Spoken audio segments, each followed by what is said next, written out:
Este podcast pertenece a la red Podcast SN.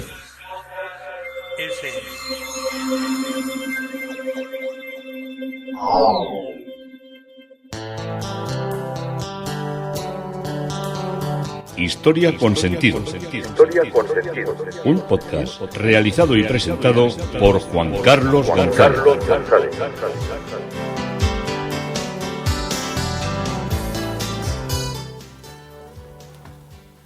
Un saludo a cuantas personas me escucháis a través de las redes sociales, de Facebook, de Twitter, de mi página web Historia con Sentido, y un día más y de la red de podcast, que se me olvidaba, red de podcast SM.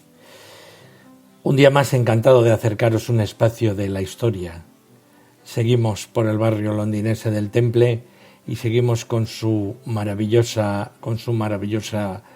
iglesia que nos recuerda en tanto a la iglesia del Santo Sepulcro de Jerusalén. Iglesia redonda, personajes que unen la historia de ese templo a la historia de Inglaterra. Y hoy el título es El Temple y la Reforma de Inglaterra, de la Iglesia de Inglaterra. Unos personajes que fueron muy famosos en mi pueblo, que eran bareros, o sea que tenían un bar y atendían allí a la gente, eran los hermanos Sagastume. Tenían un bar que se llamaba el Eguzquía. Y bueno, desde jóvenes, ellos habían vivido una temporada en Madrid, muy cerca de donde vivo yo, en la plaza del Conde de Suchil, Valle del Conde de Suchil, y venían con aires, pues eran elegantes, unos tiarrones de 2 metros, elegantes, guapos, el delirio de guapos, repito esta expresión porque bueno, también las chicas se fijan en los guapos a veces, o en las guapas, y los chicos se fijan en las guapas o a veces en los guapos, pero bueno, no voy a entrar en una disquisición que me haga no perder el tiempo, sino de perder el hilo.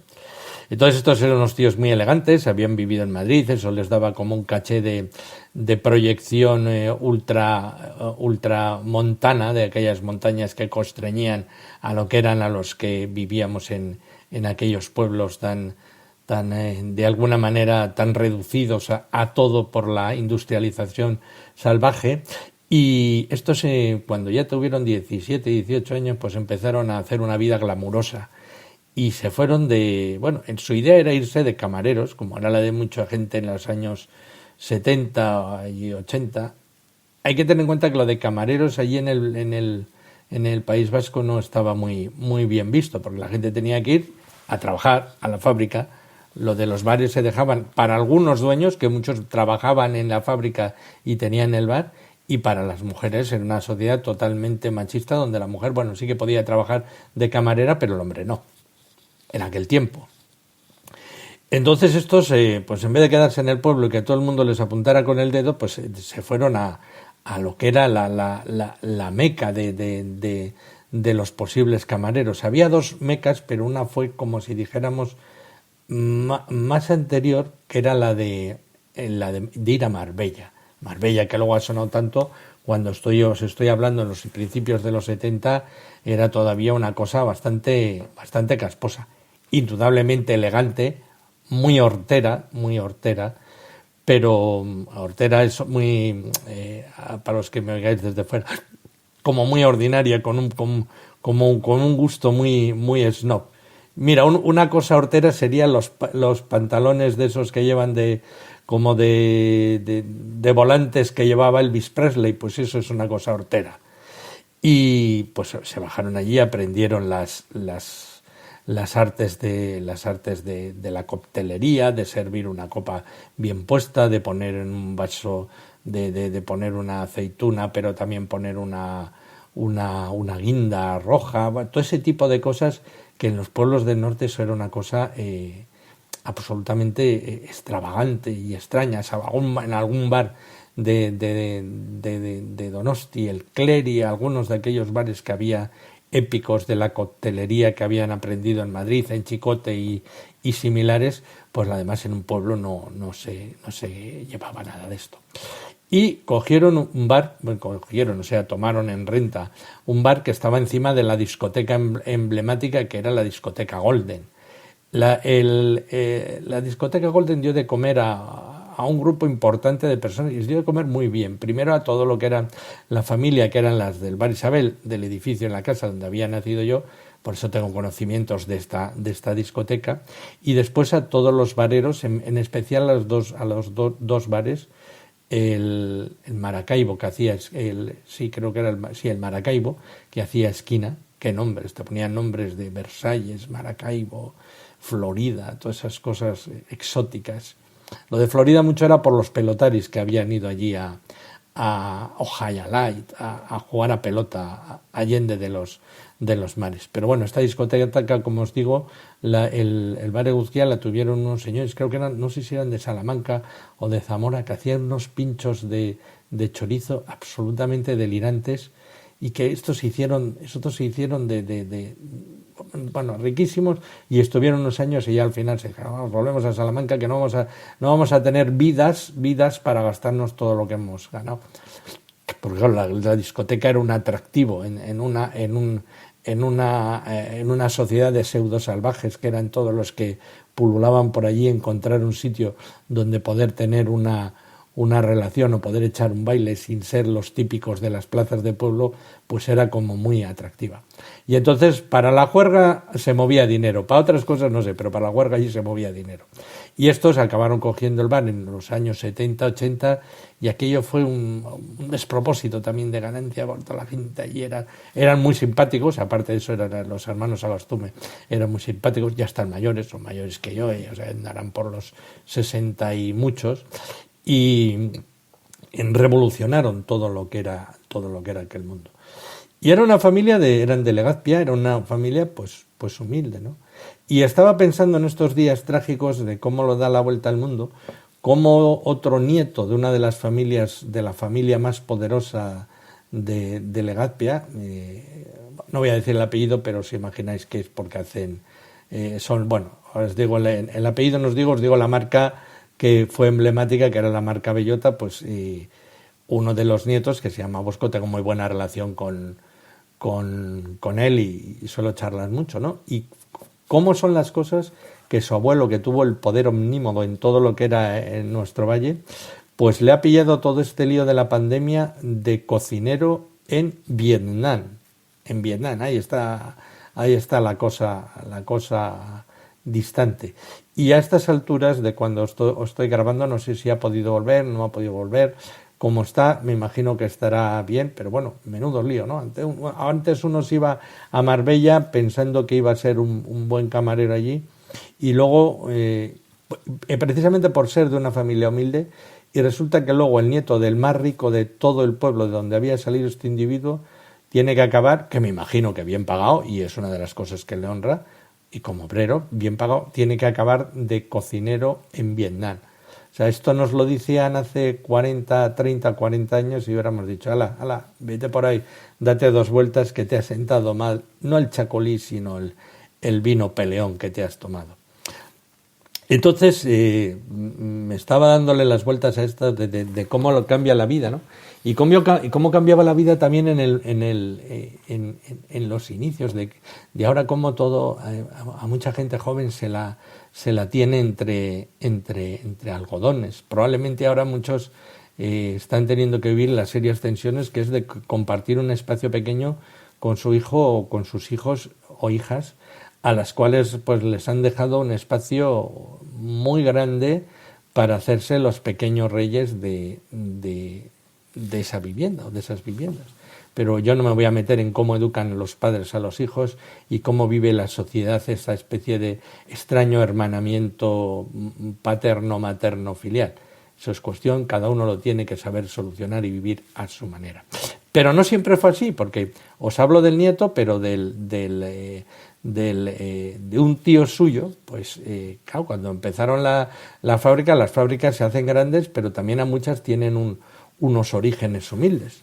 Entonces, una de las preocupaciones que tenía el fundador de la fábrica era, pues, que sus hijos aprendieran 2 cosas. Primero, que aprendieran a hacer viene acero, que fueran unos buenos metalúrgicos, para poder dirigir una fábrica. Segundo, que aprendieran inglés. Estoy hablando de antes de la República, o sea, unas mentalidades absolutamente increíbles las que tenían. Y luego él decía, el patriarca decía, y luego, muy importante, tenían que aprender a obedecer. Entonces, bueno, este señor se puso en contacto con una fábrica de acero de las mejores que había en Inglaterra, de Steel, y pues le mandó, creo que fue al lado de Liverpool. No sé si la ciudad exacta, porque yo la historia referida la tengo de la hermana de este señor. Entonces, con 16, 17 años le mandaron allí, primero en tren desde el Zumárraga-Legazpi a Hendaya, de Hendaya a París, de París a Normandía, allí cogió el barco, cruzó a Dover, un tren a Londres y de Londres a Liverpool. Bueno, y llegó, casi tardaría 3 días en hacer este recorrido. Ahora os parece, esto en un avión son 2 horas, pero entonces era una infinidad de tiempo. Y llegó a la fábrica con la carta que le había hecho uno de los secretarios que tenía su padre, que hablaba inglés, porque en Bilbao había mucha gente que era trilingüe, hablaba euskera, castellano e inglés. Entonces le habían hecho una carta, pues este que te llega es mi hijo, bueno, ya se la habrían hecho antes, pero él lleva una carta de presentación. Este es mi hijo y este es quiero que aprenda quiero que aprenda el oficio, que sepa tal y que vaya pues recorriendo todos los puestos que le indiquéis. Bueno, entonces el chico pues se presentó allí a media mañana y pues llevaba la carta y decía, bueno, como soy el hijo de mi padre que tiene un taller, entonces tampoco era muy grande, pero ya era un taller un poco serio. Pues le dijo, bueno, pues voy a ir a la fábrica y bueno, ya me mandarán. Como han mandado una carta a mi padre, pues ya me pondrán en algún lado. Y bueno, pues fue allí, le recibió uno de los jefes, el jefe de personal, abrió y le dijo, esta carta es para el jefe. Y dice, no, ya. Por lo que puedo entender, le dijo, no te preocupes, él también había aprendido algo de inglés, rudimentos mínimos. Dijo, no te preocupes que el jefe delega en mí para todos los asuntos, así que ya voy a leer yo la carta. Leyó la carta y le dice, bueno, mañana tienes que estar aquí a las 5 de la mañana. Joder, a las 5. Sí, en la fábrica, aunque había 2 relevos o 3 a veces, pero se empezaba a las 6, a las 5, estos ingleses que pronto hablan. Y bueno, apareció ahí a las 5 de la mañana. Dice que se tuvo que levantar a las 4, le alquilaron una bicicleta y allí fue a la fábrica, el hijo del jefe, ¿eh? Y bueno, pues llegó a la fábrica y entonces vio que ya estaba por allí el encargado, le dijo, vete a la oficina de elementos, que te den un buzo, y vas a la sección de carretillas. Carretillas. Bueno, entonces llegó allí y bueno, le dieron un buzo, se puso el buzo, fue a la sección de carretillas y efectivamente en la sección de carretillas había un montón de jóvenes que estaban pues con una carretilla, se la cargaban de carbón y con eso iban a la boca del horno, la echaban en un montón y unos paleros como si fuera la cocina un fogón del infierno. Y bueno, allí estuvo toda la mañana y al día siguiente dijo, bueno, pues esto ¿qué será que se habrán equivocado? Y le dice, oiga, ya va a hablar con el jefe y le dice, no, es que mire, me han puesto en un puesto, no sé si ha leído usted la carta de mi padre. Y dice, no, yo le he leído la carta que usted me ha traído, la carta de su padre le ha llegado al jefe. ¿Y no podría hablar yo con el jefe? Pues hoy no está, va a estar 3 días fuera porque está por ahí de visitas de clientes y no va a aparecer. Bueno, pues cogió y dijo, bueno, pues tendré que aguantar aquí con las carretillas. Y le dijo, ya cuando llegó, pues ya le dice, oye, que ya ha llegado el jefe, ¿quieres hablar con él? Sí. Pues fue allí a hablar con él, allí con el buzo, el pobrecillo, mire que le mandó mi padre una carta. Y sí, la tengo aquí. Y es que no entiendo cómo he venido yo aquí para aprender lo que eran los oficios y ustedes me han puesto a llevar carbón en una carretilla. Y entonces le dijo, siéntate, se sentó delante de la mesa y le cogió y me dice, mira, ¿es que me ha puesto tu padre en la carta? Pues que aprendas el oficio desde el puesto más humilde y si te lo mereces llegues al puesto más alto. Dice que el cabreo que se cogió fue, dice, hay que ver mi padre, ¿cómo puede ser así? Posteriormente él llegó a ser uno de los jefes de la fábrica. No sé si como jefe lo hizo bien o lo hizo mal. Desde luego aprendió a hablar inglés perfectamente y aprendió que las cosas a veces hay que hacerlas desde la humildad y desde cero. Y pues bueno, en Londres estábamos y en Londres continuamos. Continuamos con la historia de los templarios. Poco más de 50 años después de la consagración del canciller, los templarios cayeron en tiempos malos. La Tierra Santa fue recapturada por los sarracenos y así su trabajo ya llegó a su fin. Las riquezas por limosnas que habían acumulado se convirtió en el elemento y en el blanco de enemigos envidiosos. Y en el año 1307, a instancias de Felipe IV, rey de Francia, la orden fue abolida por el Papa. El decreto papal fue obedecido en Inglaterra y el rey Eduardo II tomó el control del Temple como orden templaria y del templo como iglesia particular. Evidentemente se lo dio, y eventualmente, perdón, no evidentemente, pues se podía haber dado a otros, perdón, se lo dio a la Orden de San Juan, que eran los caballeros hospitalarios que siempre habían trabajado con los templarios, y en ese momento los abogados estaban buscando una casa en Londres con el fin de asistir a las Cortes Reales de Westminster. Así que el templo fue alquilado a 2 colegios de abogados que había y empezaron a llamarse e identificarse como el templo interior y el templo medio, según fueran de un colegio o de otro colegio. Las 2 universidades, por decirlo de alguna manera, o colegios de derecho, compartían el uso de la iglesia y de esta manera la iglesia del templo se convirtió en lo que era en la capilla universitaria de esas 2 sociedades y siguen siendo mantenidas por ellos hasta la actualidad. Fijaros todo lo que ha cambiado la historia desde 1300. Fue con el rey Enrique VIII cuando quien se produjo el próximo cambio en la iglesia. En 1540, ya en plena decisión de separarse de la iglesia romana, abolió a los hospitalarios y confiscó sus propiedades. Y el templo volvió a pertenecer a la corona. Y fue entonces cuando Enrique VIII proporcionó un sacerdote a la iglesia a quien le dio el título de maestro del templo. Uno de los personajes de aquella época más interesante fue Hooker, H2OSKER. Decía, sed de buen consuelo, tenemos que ver con un Dios misericordioso, más bien para hacer lo mejor de lo poco que hacemos bien, y no con un malvado que reúne lo peor de las cosas que nos equivocamos. ¿Quién era este? Este era Richard Hooker, que fue un maestro del templo muy famoso, que ya estaba dentro de lo que era la reforma de la Iglesia de Inglaterra. Ya estábamos hablando de tiempos, fue nombrado maestro del templo en 1585. No se ha hablado de los anteriores porque aunque ya estaban integrados en lo que es la Iglesia Anglicana de Inglaterra, no tienen el peso histórico que tiene este maestro y unos cuantos maestros, porque os puedo hablar de todos. Richard Hooker, como os he dicho, fue nombrado maestro del templo en 1585, cuando Inglaterra estaba en un gran alarma política, social y religiosa.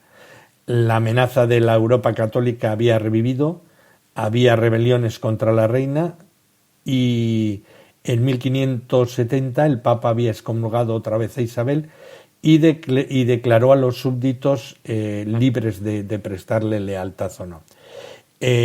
María, la reina de los escoceses, fue vinculada a una conspiración cada vez más contraria para hacerse con el poder y estaba en la presión de la invasión española que se preparaba con la Armada Invencible.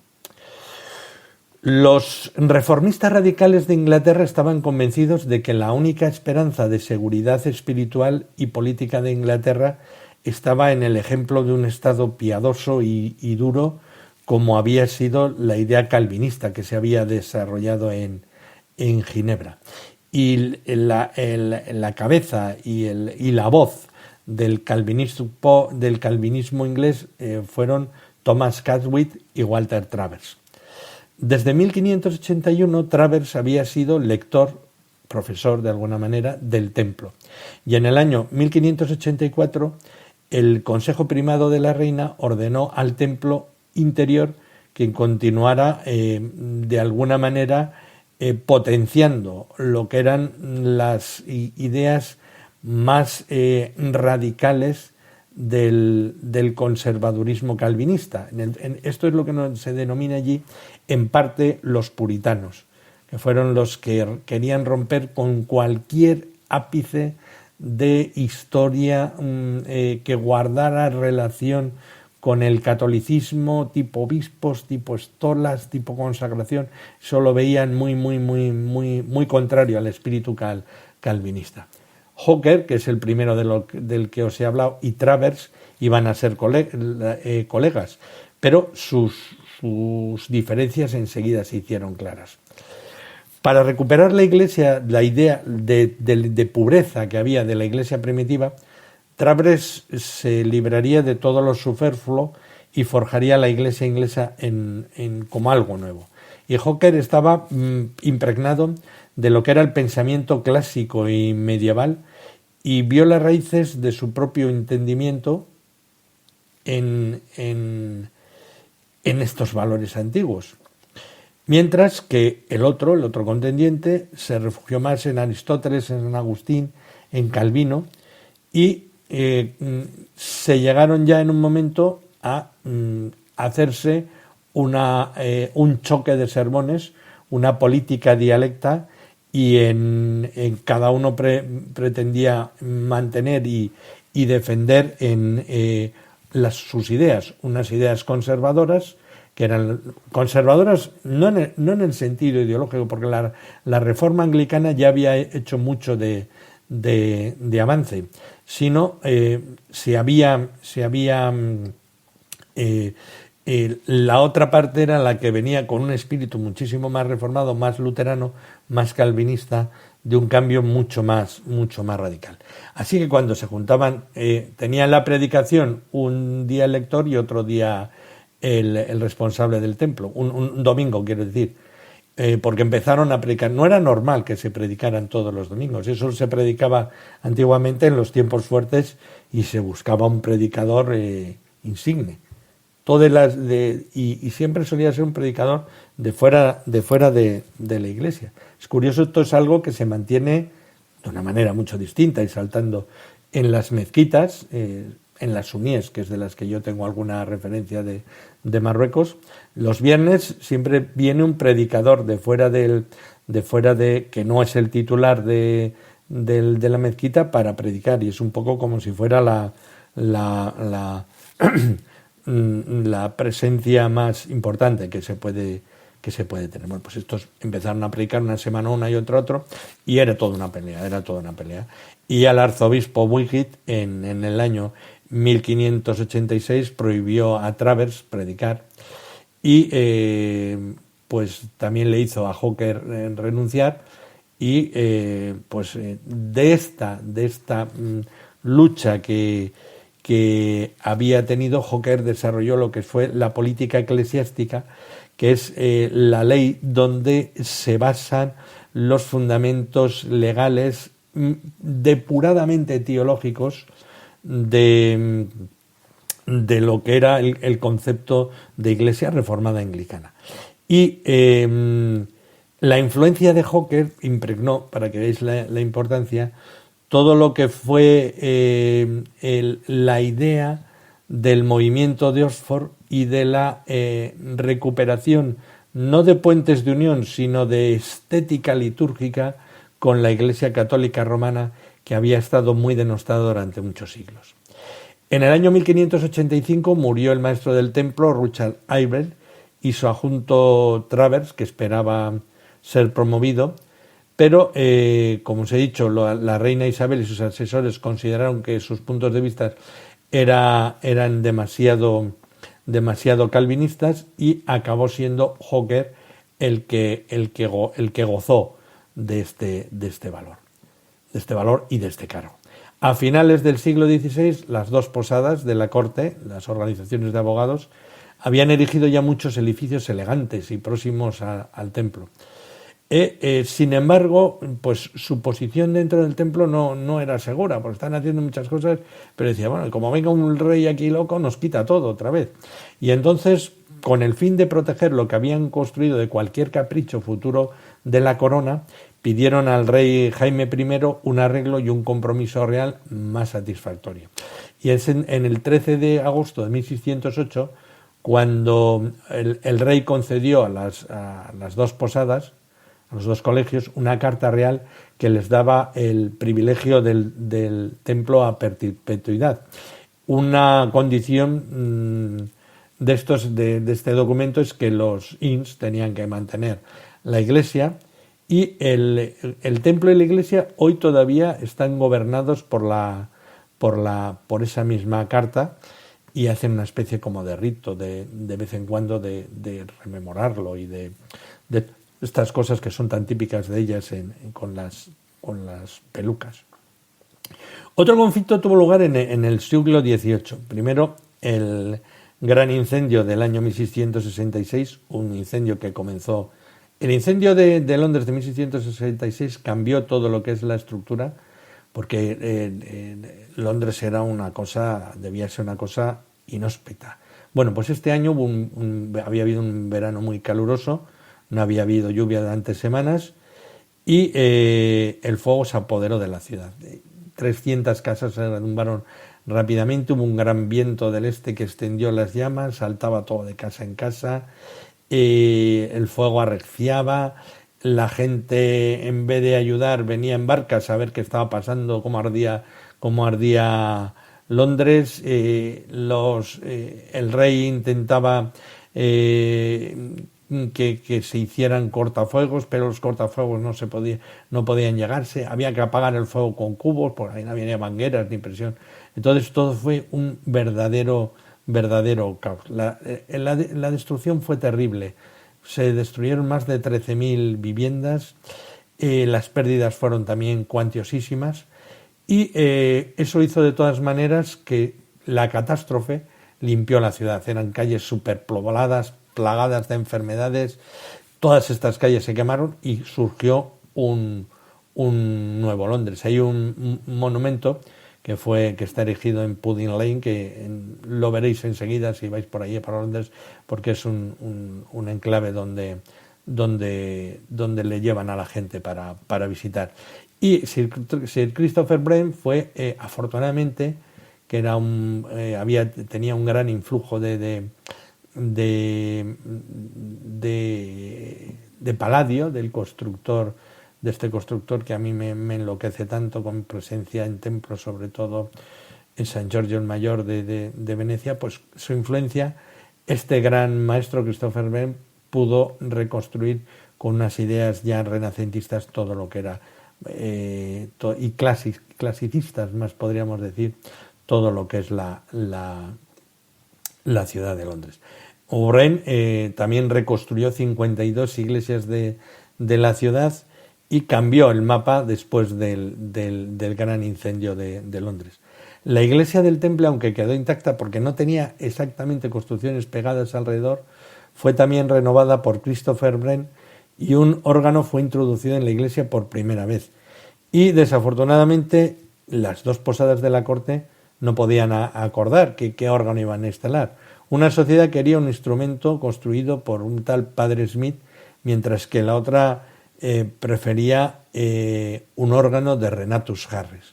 Y para demostrar las cualidades de los dos instrumentos de prueba, pues muchos organistas les mandaban para que se pusieran, para que tocaran y para que dieran para que vieran cuál era el mejor de ellos. Y al final se eligió el instrumento del Padre Smith, y fue una decisión astuta, porque el templo medio, que era más poderoso en aquel momento que el templo interior, pues consiguieron poder pagar y poder tener un prestigio mucho mayor, reforzado por la parte lírica religiosa que aportaba la introducción del órgano nuevo, que fue utilizado en la Iglesia hasta la Segunda Guerra Mundial, cuando fue destruido por los bombardeos de la Edad Alemania. Y durante la mayor parte de un siglo, desde 1729 a 1814, cada una de las dos posadas, de los dos colegios, nombró a su propio organista. Por lo tanto, la Iglesia tenía dos de ellos y cada uno iba alternando, tocaba cada uno un domingo. Claro, esto también suponía que la gente las personas de Londres fueran a escuchar, porque era una especie de lucha constante. Hubo uno de los designados que fue muy famoso del templo interior, que fue un organista ciego que se llamaba Jan Stanley, que fue organista de 1734 a 1786, casi nada, quien también era el maestro de la banda del rey bajo Jorge III, y escribió mucha música para órgano, algunas de las cuales todavía se tocan hoy en día, y permaneció durante 52 años. Cuando estaba en la consola, pues había 40 o 50 organistas, mientras estaban tocando, que iban allí a aprender. Claro, pues bien, iré a aprender, pero claro, incluyendo a un personaje que muchos conocéis, que es Händel, que se reunía allí para escucharlo tocar. Y tiene una trompeta tune, un tono de trompeta que debió ser tan absolutamente excepcional en su sonido, que luego, como parte de los tubos se pudieron salvar, lo pudieron reconstruir, y es uno de los órganos donde mejor dicen que se reproducen los sonidos para el Mesías de Händel, que fue una obra promovida por Stanley después de la muerte de Händel. Ya veis qué cosas nos han traído. Desde los vareros de mi pueblo a Händel, escuchando a un maestro ciego en el órgano de la iglesia del Templo de Londres. Esto es Historia con Sentido, y un día más encantado de poderos acercar esta parte de la historia.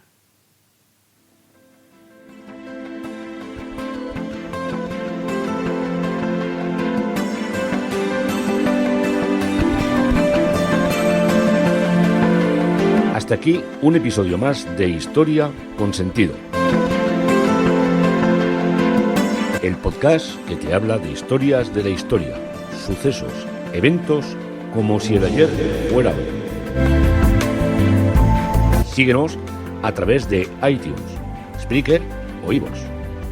Contacta con nosotros por correo electrónico escribiendo a podcast@historiaconsentido.com. Nuestra web www.historiaconsentido.com. Y en Twitter nos encontrarás como @historiasentido. Este podcast pertenece a la red Podcast